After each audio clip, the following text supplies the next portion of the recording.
हम पीटर नामक एक थेरेपिस्ट को देखते हैं जो उसके घर में है और उसकी पत्नी कैरोल जो जागती है और रोने लगती है। पीटर उसे शांत करता है और कहता है कि यह केवल एक सपना है और एक खिड़की बंद कर देता है जो शोर कर रही है। वह अपने ऑफिस जाता है और अपने मरीज फेलिक्स से मिलता है जो एक संगीतकार है और जैज संगीत बजाता है। फेलिक्स कहता है कि वह एक जगह पर संगीत बजाता है, लेकिन पीटर कहता है कि वह जगह सालों से बंद है। फेलिक्स का मानना है कि यह वर्ष 1987 है और पीटर अपनी पुस्तक में उसके बारे में कुछ नोट्स बनाता है। बाद में पीटर अपने गुरु डंकन से मिलता है जो एक थेरेपिस्ट भी है और अपने काम के बारे में बात करता है। डंकन पूछता है कि पीटर और कैरोल कैसे हैं और घर पर हालात कैसे हैं। पीटर कहता है कि वे ठीक हैं और हमें पता चलता है कि पीटर ने अपनी बेटी एवी को एक दुर्घटना में खो दिया है। डंकन पूछता है कि दुर्घटना के दिन क्या हुआ था और पीटर कैसे डिस्ट्रैक्टेड था। हम देखते हैं कि पीटर ने खिड़की में कुछ देखा और एवी साइकिल चला रही थी और एक कार से दुर्घटना हो गई और उसकी मृत्यु हो गई। डंकन उसे चिंता न करने के लिए कहता है और वह याद रखेगा कि चीजें अंततः उसके पास आ जाएंगी। बाद में पीटर विभिन्न रोगियों के साथ सेशंस करता है जिन्हें कुछ भ्रम है और एरिका नाम की एक महिला से भी मिलता है। एरिका कहती है कि उसकी एक बेटी है जिसे वह बेनी कहती है, जो उसकी बात नहीं सुनती और आत्महत्या करने के बारे में सोचती है। वह कहती है कि वह इसके बारे में बहुत सोचती है लेकिन इसके बारे में कुछ नहीं कर पाती। बाद में रात में पीटर एक छोटी लड़की से मिलता है जिसके पास एक गुड़िया है जो उसके ऑफिस के बाहर उसका इंतजार कर रही है। वह उसे अंदर बुलाता है और वह उसे अपना ट्रेन पास देती है जिस पर उसका नाम एलिजाबेथ वैलेंटाइन है। पीटर एलिजाबेथ से पूछता है कि वह यहाँ क्यों आई है और उसे अपनी समस्या लिखने के लिए कहता है। अचानक एक ट्रेन ऑफिस के पास से गुजरती है और एलिजाबेथ डर जाती है और पीटर खिड़की बंद करने जाता है। वह देखता है कि एलिजाबेथ उसके ऑफिस से निकलकर भाग गई है और देखता है कि उसने कागज पर 12,787 नंबर लिखा है।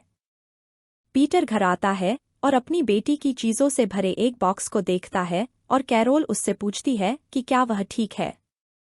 पीटर कहता है कि उनकी बेटी की सालगिरह अगले हफ्ते आ रही है और पूछता है कि क्या कैरोल अपनी दवाई ले रही है।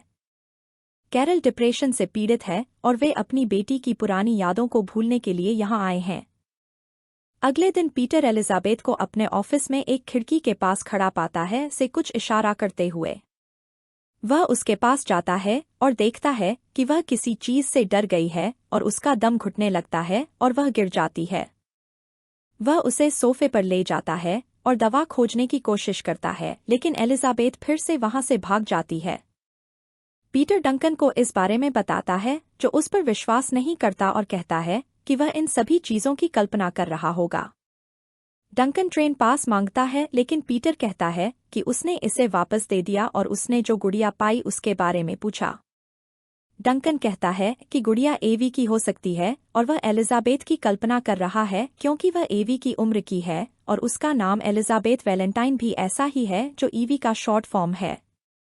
पीटर को यह एहसास होता है और वह भ्रमित दिखाई देता है और कमरे में एक पेंटिंग देखता है और कहता है कि उसने पहले भी इसका सपना देखा था। उसे लगता है कि पेंटिंग में घर कुछ कह रहा है और डंकन उसे जवाब पाने के लिए अपने सपनों पर ध्यान केंद्रित करने के लिए कहता है।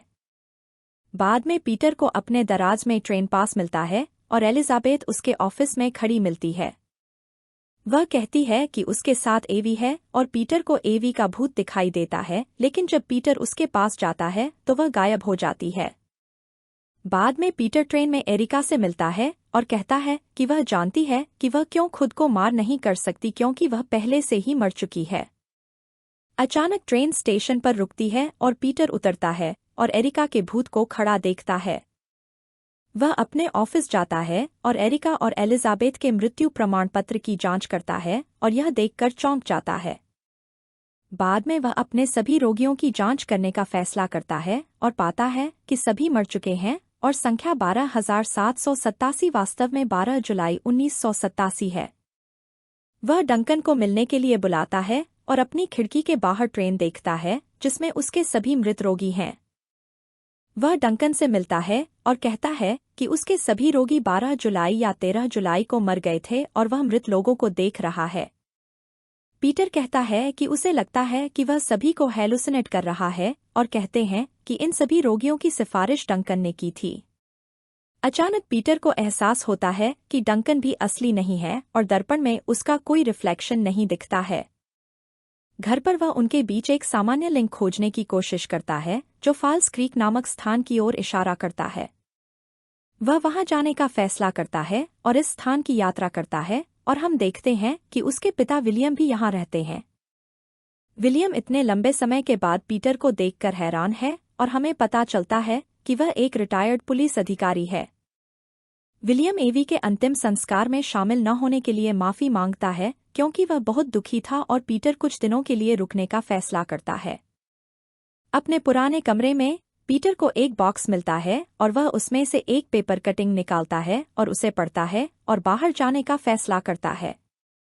वह एक बार में जाता है और अपने पुराने दोस्त बैरी से मिलता है जो उसे देखकर खुश और हैरान होता है। पीटर कहता है कि वह बैरी से 1987 में जो हुआ उसके बारे में बात करने के लिए यहाँ आया था, लेकिन बैरी कहता है कि वे तब सिर्फ बच्चे थे। पीटर कहता है कि लोग उनकी वजह से मर गए और इसका एवी की मौत से कुछ लेना देना है। बैरी कहता है कि वह उस दिन के बारे में बात नहीं करना चाहता और कहता है कि यह एक गलती थी और वह पुलिस के पास नहीं जा सकता। पीटर उससे पूछता है कि क्या वह भूत में विश्वास करता है, लेकिन बैरी क्रोधित हो जाता है और वहां से चला जाता है। विलियम को वह पेपर कटिंग मिल जाती है जो बॉक्स में थी और पीटर ट्रेन स्टेशन जाने का फैसला करता है। उसे याद आता है कि 1987 में क्या हुआ था और हम युवा बैरी और पीटर को अपनी साइकिल चलाते हुए देखते हैं। वे अपनी साइकिल को ट्रेन की पटरी पर छोड़ देते हैं और एक जोड़े को सेक्स करते हुए देखने जाते हैं, लेकिन अचानक ट्रेन आती हुई सुनाई देती है और वहां से भाग जाते हैं। पीटर अपनी साइकिल को पटरियों से उठाने के लिए उसकी ओर दौड़ता है और ट्रेन में अपने सभी मरीजों को देखता है। ट्रेन साइकिल से टकरा जाती है और पटरी से उतर जाती है और इस वजह से 47 लोग मारे जाते हैं। पीटर और बैरी की साइकिल दुर्घटना का कारण बनी थी और पीटर अब सभी मृत यात्रियों को देखता है। वर्तमान समय में पीटर अपनी बेटी एवी और एलिजाबेथ को ट्रेन की चपेट में आते हुए देखता है और वह रोता है।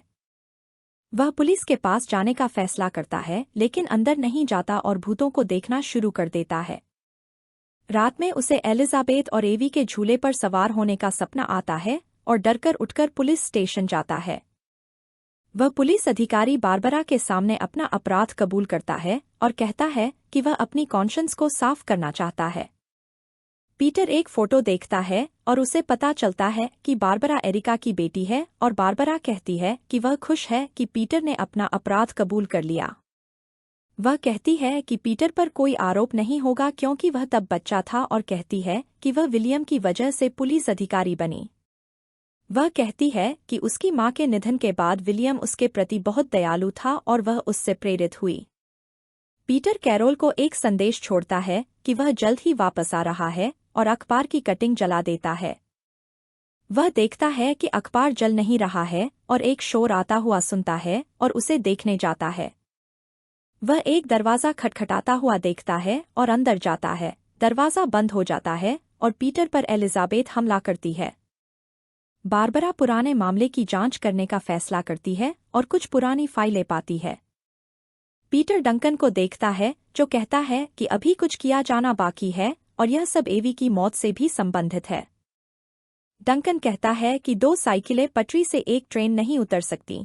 उससे पूछता है कि एवी की दुर्घटना वाले दिन उसका ध्यान किस बात ने भटकाया था। हम देखते हैं कि पीटर खिड़की में खिलौना ट्रेन से विचलित होकर वह पास में कंट्रोल रूम देखता है और याद करने की कोशिश करता है।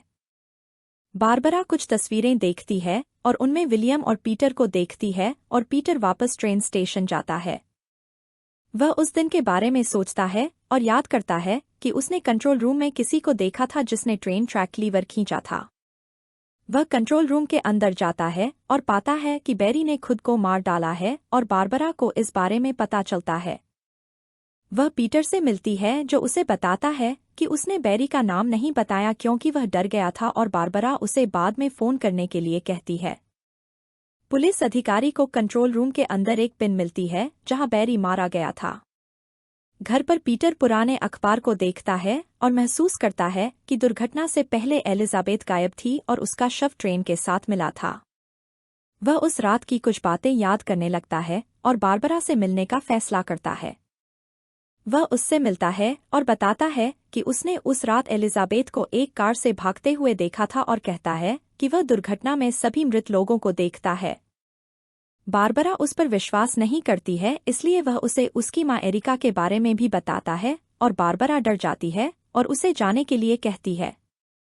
पीटर एलिजाबेथ से उसकी मदद करने के लिए प्रार्थना करता है और उसका भूत आता है और उसे बताता है उसका पीछा करने के लिए। बारबरा कंट्रोल रूम से पिन देखती है और पाती है कि यह एलिजाबेथ के स्कूल का है और देखती है कि उसका केस फाइल बंद है। पीटर कंट्रोल रूम में आता है और बारबरा विलियम से मिलने जाती है जो एलिजाबेथ के केस का प्रभारी था। वह विलियम से पूछती है कि जब दुर्घटना के कारण सड़क ब्लॉक्ड थी तो उसने ट्रेन दुर्घटना के समय कैसे गाड़ी चलाई। वह कहती है कि यह तभी संभव है जब दुर्घटना से पहले विलियम ट्रेन स्टेशन पर पहले से मौजूद था। पीटर को वह सब याद आता है जब उसने कंट्रोल हाउस की खिड़कियों से देखा था कि उसके पिता एलिजाबेथ का गला घोंट रहे थे। जीवित रहने के अपने संघर्ष में उसने गलती से लीवर खींच दिया, जिससे ट्रैक पॉइंट बदल गए और ट्रेन दुर्घटनाग्रस्त हो गई। विलियम ने उसकी लाश को दुर्घटना स्थल पर रख दिया और बारबरा ने कहा कि उसे भी पता है कि क्या हुआ था। विलियम ने इन सब बातों से इनकार किया और फिर बारबरा को मारा और उसे बेहोश कर दिया और उसे कार की डिक्की में डाल दिया। वह उसका मोबाइल ले लेता है और देखता है कि पीटर उसे कॉल कर रहा है और फोन काट देता है। पीटर घर आता है और विलियम से कहता है कि उसे सब कुछ याद है कि उसने कैसे उसका बलात्कार किया और उसे मार डाला। पीटर बारबरा को कॉल करता है और देखता है कि विलियम के पास उसका फोन है और विलियम अपनी बंदूक निकालता है और उसे गैरेज के अंदर ले जाता है। पीटर पूछता है कि उसने कितनी लड़कियों को मारा है और उससे लड़ना शुरू कर देता है और बारबरा को कार से चीखते हुए सुनता है। विलियम पीटर को एक औजार से मारता है और उसे बेहोश कर देता है और उसे बारबरा के साथ कार में डाल देता है। विलियम उन्हें अपनी कार में ले जाता है, लेकिन एलिजाबेथ का भूत सड़क पर उसका इंतजार करता हुआ देखता है। वह अपनी कार पर नियंत्रण खो देता है और पीटर बाहर गिर जाता है और उसकी कार ट्रेन की पटरी पर रुक जाती है। विलियम देखता है कि वह उसी ट्रेन स्टेशन पर है और कार के दरवाजे खुद ही बंद हो जाते हैं और उसे ट्रेन आती हुई सुनाई देती है। विलियम मदद के लिए पीटर को बुलाता है, जो जमीन पर बंदूक पाता है और दरवाजे के शीशे पर गोली चलाने की कोशिश करता है। वह कार की डिक्की पर गोली चलाता है और बारबरा भागने में सफल हो जाती है और पीछे के शीशे पर भी गोली चलाता है। विलियम भागने की कोशिश करता है, लेकिन एलिजाबेथ उसे वापस खींच लेती है और वह ट्रेन से टकराकर मारा जाता है। पीटर बारबरा को बचाने में सफल हो जाता है और ट्रेन में अपने सभी मरीजों को देखता है और एलिजाबेथ को भी देखता है, जो शांत है और वहां से चली जाती है। बाद में पीटर अपनी बेटी एवी के भूत के साथ समुद्र तट पर होता है, जो अलविदा कहती है और चली जाती है। उसकी पत्नी कैरोल भी यहाँ है, जो खुश दिखती है और पीटर से पूछती है कि वह किस बारे में सोच रहा है। पीटर मुस्कुराता है और कहता है कि वह बच्चों के बारे में सोच रहा है और कैरोल को गले लगाता है।